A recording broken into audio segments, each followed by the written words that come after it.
സ്തുതിക്കും. പകരുക ആത്മാവിൻ തിരുശക്തിയാൽ നിറയുവാനിൻ ജനങ്ങൾ. പകരുക ആത്മാവിൻ തിരുശക്തിയാൽ നിറയുവാനിൻ ജനങ്ങൾ. കേൾക്കണേ എൻ പ്രാർത്ഥന, നൽകണേ എൻ യാചന. കേൾക്കണേ എൻ പ്രാർത്ഥന, നൽകണേ എൻ യാചന. പ്രാർത്ഥനയ്ക്കുത്തരം നൽകുന്നോനേ, നിന്റെ സന്നിധിയിൽ ഞാൻ വരുന്നേ. സ്വർഗീയാനുഗ്രഹ ഭണ്ഡാരത്തിൽ വാതിൽ തുറക്കണമേ. സ്വർഗീയാനുഗ്രഹ ഭണ്ഡാരത്തിൽ വാതിൽ തുറക്കണമേ.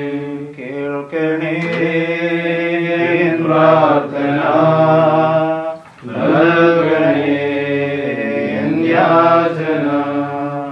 കേൾക്കണേ എൻ പ്രാർത്ഥന, നൽകണേ എൻ യാചന.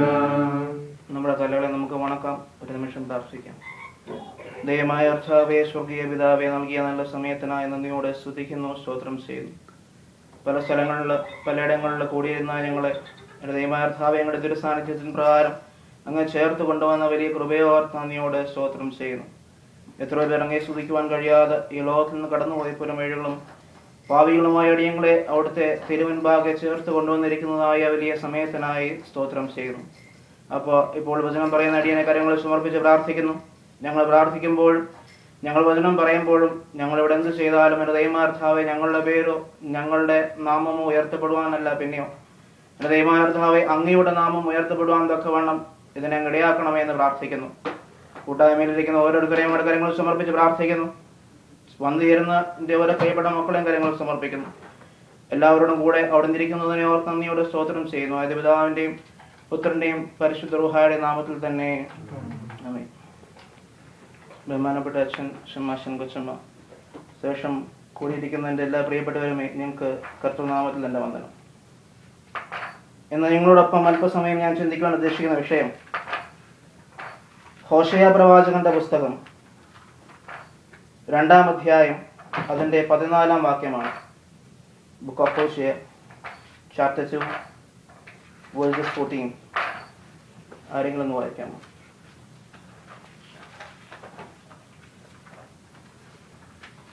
Therefore, I am now going to allure her. I will lead her into the desert and speak tenderly to her. അതിൻ്റെ മലയാളം പരിഭാഷ എങ്ങനെയാണ്? അതുകൊണ്ട് ഞാൻ അവളെ വശീകരിച്ച് മരുഭൂമിയിൽ കൊണ്ടുപോയി അവളോട് ഹൃദ്യമായി സംസാരിക്കും. ഇപ്പം ഇതിൻ്റെ അവസാനത്തെ ഭാഗം, ഈ വാക്യത്തിൻ്റെ അവസാന ഒരു ഭാഗമുണ്ട്, ഹൃദ്യമായി സംസാരിക്കും. നമുക്കറിയാം, പഴയ കാലം മുതൽക്ക് തന്നെ ദൈവത്തെക്കുറിച്ചുള്ളൊരു ചിത്രം എന്ന് പറയുന്നത് അവൻ കോപിക്കുന്ന ദൈവം, അവൻ തീക്ഷ്ണതയോടെ പ്രവർത്തിക്കുന്ന ദൈവം, വളരെയധികം കോപിഷ്ഠമായി നോക്കുന്ന ദൈവം, ഒരു തെറ്റ് കണ്ടാൽ വളരെ കഠിനമായ ശിക്ഷ നൽകുന്ന ദൈവം. എന്നാൽ യെശയ്യാ പ്രവാചകൻ മുതൽ ഇങ്ങോട്ട് വായിച്ചു നോക്കിക്കഴിഞ്ഞാൽ ദൈവത്തിൻ്റെ ചിത്രം തന്നെ മാറുന്നതായി നമുക്ക് കാണാൻ സാധിക്കും. ഹോശേയ പ്രവാചകൻ ഇവിടെ പറയുകയാണ്, നിന്നോട് ഹൃദ്യമായി സംസാരിക്കുന്ന ഒരു ദൈവം. നമുക്കറിയാം, എത്ര പ്രയാസത്തിലാണെന്ന് പറഞ്ഞാലും എത്ര വിഷമത്തിലാണെന്ന് പറഞ്ഞാലും നമ്മളോട് ഒരാൾ ഹൃദ്യമായ ഒരു വാക്ക് പറയുമ്പോൾ നമുക്ക് എന്തുമാത്രം ആശ്വാസം ഉണ്ടാകുമെന്ന്. അതുപോലെ ദൈവത്തിൻ്റെ ഹൃദ്യമായ സ്വരം കേൾക്കുവാൻ നമ്മളെ കൊണ്ട് സാധിക്കണം. അപ്പം ദൈവത്തിൻ്റെ ഹൃദ്യമായ സ്വരം നമ്മൾ കേട്ടിട്ടുണ്ടോ? കേൾക്കുവാൻ നമ്മൾ ശ്രമിച്ചിട്ടുണ്ടോ? കേൾക്കണമെന്ന് നമ്മൾ ആഗ്രഹിച്ചിട്ടുണ്ടോ? ദൈവം എപ്പോഴും നമ്മളോട് സംസാരിക്കണമെന്ന് ആഗ്രഹിക്കുമ്പോഴും അവനിൽ നിന്നും അകന്നു പോകുന്ന നമ്മൾ ഓരോരുത്തരുമാണ്. അപ്പോൾ ദൈവത്തിന് നമ്മളോട് ഒരു ഘട്ടത്തിൽ സംസാരിക്കുവാൻ കഴിയാതെ വരുമ്പോൾ ദൈവം എന്ത് ചെയ്യും എന്ന വാക്യത്തിന് ആദ്യ ഭാഗത്ത് പറയുന്നത്, എന്താ പറയുന്നത്? അതുകൊണ്ട് ഞാൻ അവളെ വശീകരിച്ച് മരുഭൂമിയിൽ കൊണ്ടുപോയി അവളോട് ഹൃദ്യമായി സംസാരിക്കും. അപ്പം ഹൃദ്യമായി സംസാരിക്കണമെങ്കിൽ മരുഭൂമിയിലേക്ക് നയിക്കപ്പെടണം. എന്താണ് മരുഭൂമിയുടെ പ്രത്യേകത? നമ്മുടെ ജീവിതത്തിലൊക്കെ ഈ മരുഭൂമിയുടെ അവസ്ഥകളില്ലേ? എന്താണ് മരുഭൂമിയുടെ പ്രത്യേകത?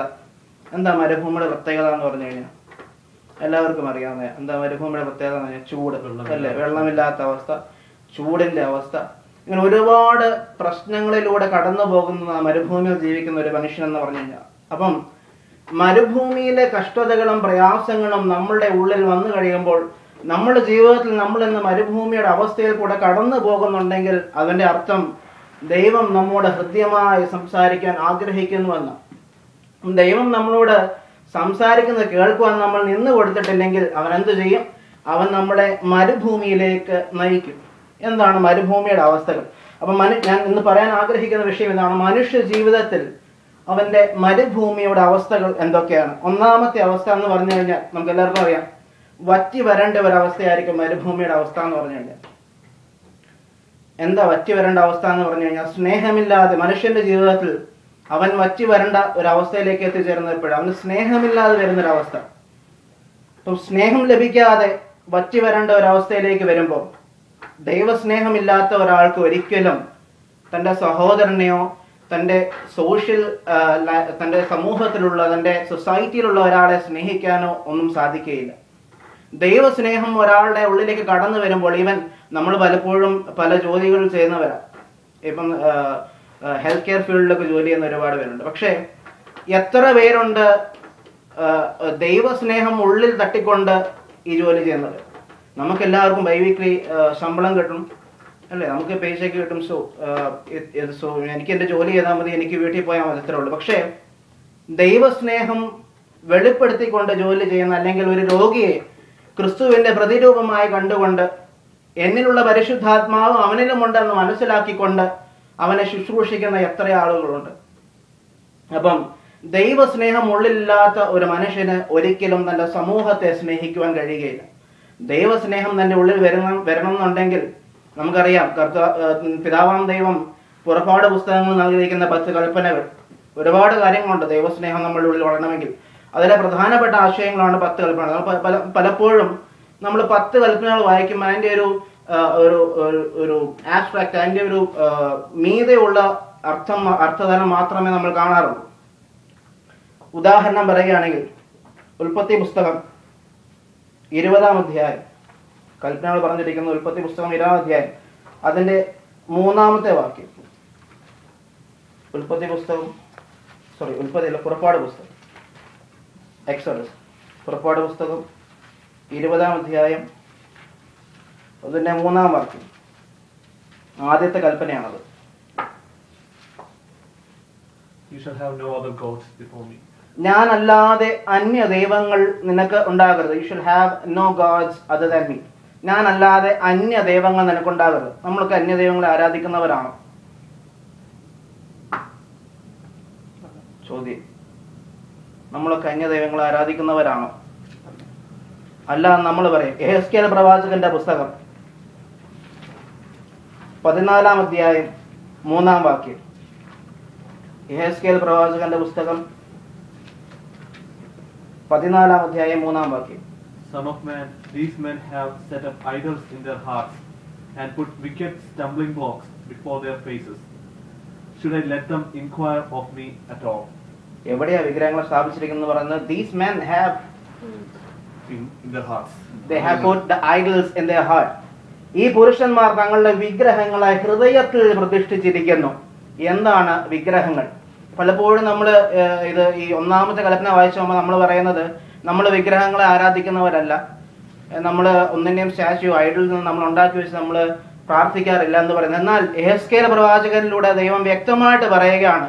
അതിൻ്റെ ഒരു 5-ാമത്തെ വാക്യങ്ങൾ വായിക്കുമ്പോൾ നമുക്കറിയാം, അതിൻ്റെ അകത്ത് പറയുന്നുണ്ട്, ദൈവത്തിന് എതിരായി ദൈവത്തിന് കൊടുക്കേണ്ടുന്ന സ്ഥാനം മറ്റെന്തിന് കൊടുത്താലും അത് വിഗ്രഹമാണ്.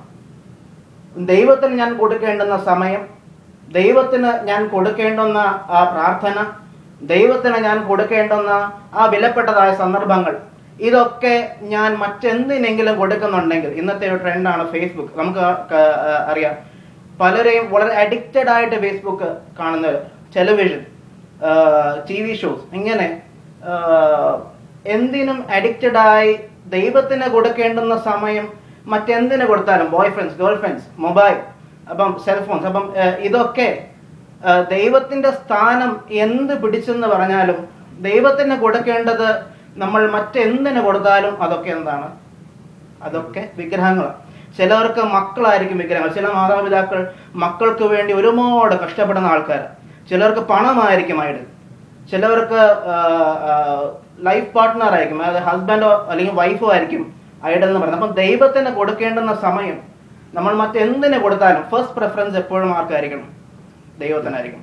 അപ്പം അതിന് ദൈവത്തിന് കൊടുക്കേണ്ട സമയം നമ്മൾ മറ്റെന്തിനു കൊടുത്തെന്ന് പറഞ്ഞാലും അതൊക്കെ എന്താണ്? അതൊക്കെ വിഗ്രഹങ്ങളാണ്, അതൊക്കെ ഐഡൽസ് ആണ്.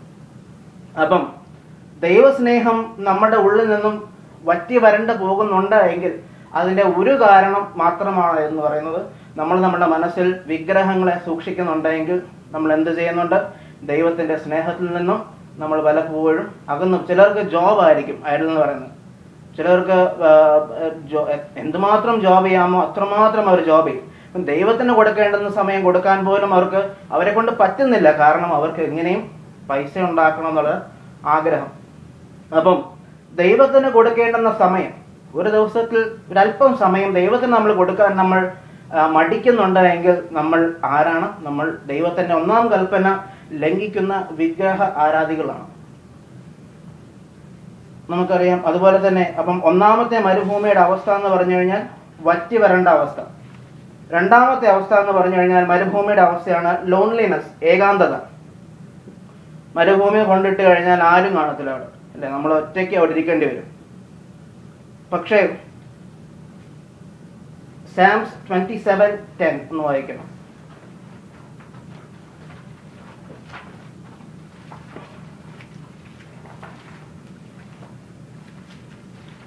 Though my father and mother forsake me, the Lord will receive me. എൻ്റെ അപ്പനും അമ്മയും എന്നെ ഉപേക്ഷിച്ചാലും, എൻ്റെ അപ്പനും അമ്മയും എന്നെ ഉപേക്ഷിച്ചിരിക്കുന്നു എങ്കിലും യഹോവ എന്നെ ചേർത്തുകൊള്ളും. അപ്പം ഏകാന്തതയുടെ അവസ്ഥയിൽ നമ്മെ സ്നേഹിക്കാൻ കഴിവുള്ള ഒരു ദൈവം, സ്നേഹിക്കുന്ന ഒരു ദൈവത്തെക്കുറിച്ച്, എൻ്റെ അപ്പനും അമ്മയും എന്നെ ഉപേക്ഷിച്ചാൽ പോലും ആര് സ്നേഹിക്കും? ദൈവം സ്നേഹിക്കും. So he is A God of love. ഇനിയും യെശയ്യാ പ്രവാചകന്റെ പുസ്തകം 41 അധ്യായം 10 വാക്യം. യെശയ്യാ പ്രവാചകന്റെ പുസ്തകം 41:10. So do not fear, for I am with you. Do not be dismayed, for I am your God. I will strengthen you and help you. I will uphold you with my righteous right hand. നീ ഭയപ്പെടേണ്ട, ഞാൻ നിന്നോട് കൂടെയുണ്ട്. ഭ്രമിച്ചു നോക്കേണ്ട, ഞാൻ നിന്റെ ദൈവമാകുന്നു. ഞാൻ നിന്നെ ശക്തീകരിക്കും, ഞാൻ നിന്നെ സഹായിക്കും. എൻ്റെ നീതിയുള്ള വലം കൈ കൊണ്ട് ഞാൻ നിന്നെ താങ്ങും. ഇവിടെ നമ്മളെ ശക്തനാക്കുന്ന ഒരു ദൈവത്തെ കുറിച്ചാണ് പറയുന്നത്. അപ്പം എന്ത് പ്രശ്നം വന്നോട്ടെ, എന്ത് ഏകാന്തത വന്നോട്ടെ, നമ്മളെ ആര് ശക്തനാക്കും? ദൈവം നമ്മളെ ശക്തനാക്കും. നമ്മളെ ആര് സ്നേഹിക്കും? ആര് സ്നേഹിക്കും? ദൈവം നമ്മളെ സ്നേഹിക്കും. വീണ്ടും യെശയ്യാ പ്രവാചകന്റെ പുസ്തകം 49 അധ്യായം 15 വാക്യം. യെശയ്യാ പ്രവാചകന്റെ പുസ്തകം 49:15.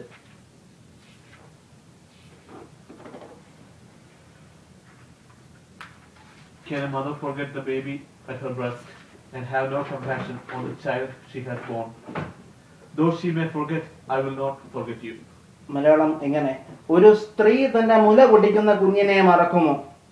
ഒരിക്കലും മുല കുടിക്കുന്ന കുഞ്ഞിനെ ഒരമ്മയ്ക്ക് മറക്കാൻ പറ്റുകയില്ല. കാരണം നമ്മൾ പറയുന്നത് ദൈവസ്നേഹത്തിന്റെ പ്രതീകമാണ് അമ്മ എന്നാ പറയുന്നത്.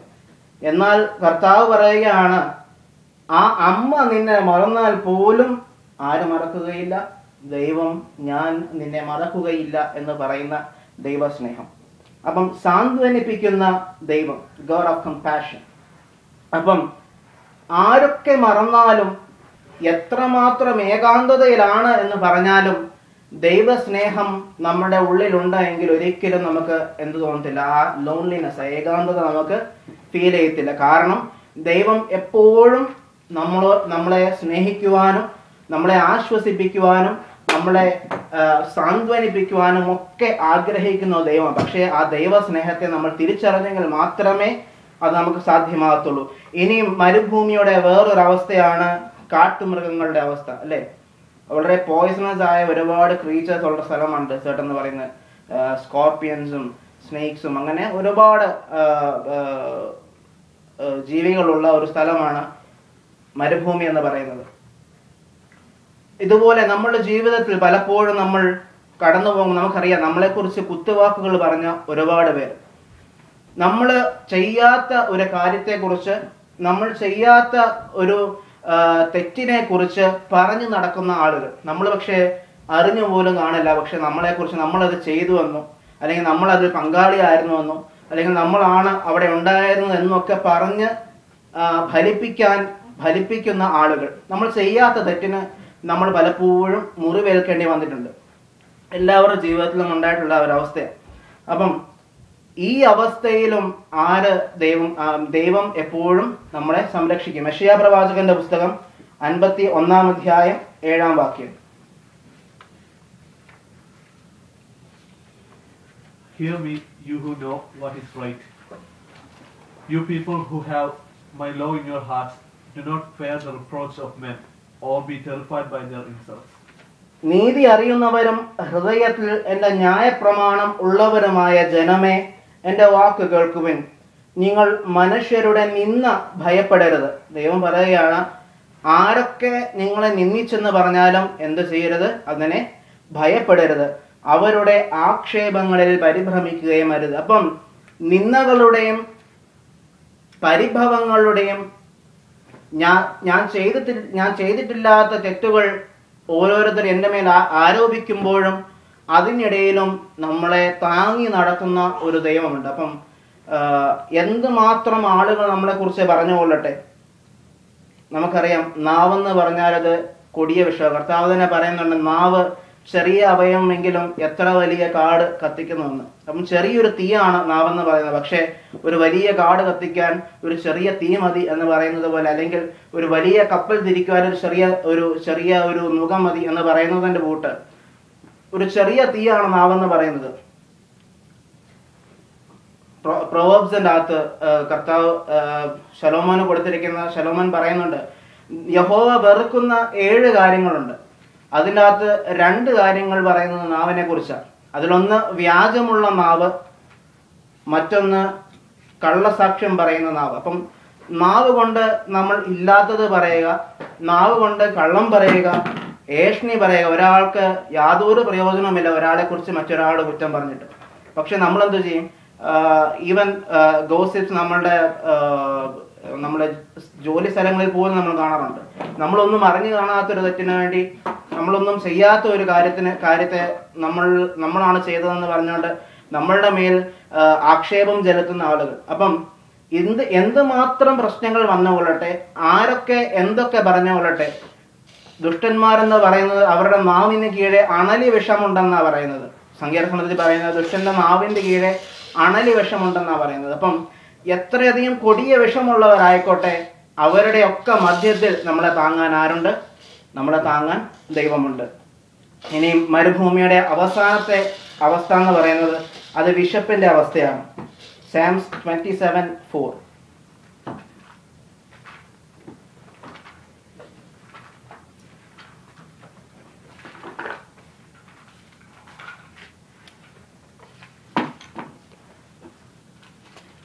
മലയാളം എങ്ങനെയാണ്? ഞാൻ യഹോവയോട് ഒരു കാര്യം അപേക്ഷിച്ചു, അത് തന്നെ ഞാൻ ആഗ്രഹിക്കുന്നു. യഹോവയുടെ മനോഹരത്വം കാണുവാനും അവൻ്റെ മന്ദിരത്തിൽ ധ്യാനിക്കുവാനും എൻ്റെ ആയുഷ്കാലമൊക്കെയും ഞാൻ യഹോവയുടെ ആലയത്തിൽ പാർക്കേണ്ടതിന് തന്നെ. എൻ്റെ ജീവകാലം മുഴുവനും എനിക്ക് എവിടെ പാർക്കണമെന്നാണ് ദാവീദ് പറയുന്നത്? യഹോവയുടെ ആലയത്തിൽ പാർക്കണം എന്നാണ് പറയുന്നത്.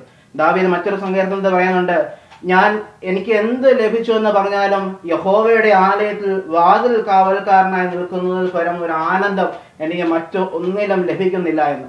അപ്പോൾ എന്താണെന്ന് പറഞ്ഞാലും എപ്പോഴും നമുക്ക് ദൈവത്തിൻ്റെ വചനത്തെക്കുറിച്ചുള്ളൊരു വിശപ്പ്, ദൈവത്തിൻ്റെ വചനം അറിയണമെന്നും ദൈവത്തെ അറിയണമെന്നും ഉള്ള ആഗ്രഹം എപ്പോഴും വേണം. അതിനായി നമ്മൾ വചനം ആഹാരമാക്കണം, കൂടുതലായി പ്രാർത്ഥിക്കണം, കൂടുതലായി പഠിക്കണം, ആധികാരികമായ വേദപുസ്തകം കൂടുതലായി നമ്മൾ പഠിക്കണം. അപ്പോൾ വചനത്തെ ആഹാരമാക്കുകയും അതുമൂലം മരുഭൂമിയുടെ അവസ്ഥകളെ നമുക്ക് നമ്മുടെ ജീവിതത്തിൽ നിന്ന് മാറ്റിക്കളയുകയും, എന്നാൽ എൻ്റെ ജീവിതത്തിൽ ഒരു കഷ്ടത വരുമ്പോൾ, എൻ്റെ ജീവിതത്തിൽ ഒരു പ്രയാസം വരുമ്പോൾ അത് ദൈവം എന്നെ ശിക്ഷിക്കുന്നതിന് വേണ്ടി ചെയ്യുന്നതല്ല, പിന്നെയോ എന്നോട് അവന് ഹൃദ്യമായി സംസാരിക്കുന്നതിന് വേണ്ടി ഈ അനുഭവങ്ങളൊക്കെ എൻ്റെ ജീവിതത്തിൽ തരികയാണെന്നുള്ള വലിയ ബോധ്യത്തോടുകൂടെ എൻ്റെ ദൈവത്തിൻ്റെ അടുക്കിലേക്ക് കൂടുതലായി അടുക്കുവാൻ തക്കവണ്ണം നമ്മളെ ഓരോരുത്തരെയും ദൈവമായ കർത്താവ് സഹായിക്കട്ടെ എന്ന് പ്രാർത്ഥിച്ചുകൊണ്ട് ഞാൻ ഈ വാക്കുകൾ ഉപസംഹരിക്കുന്നു.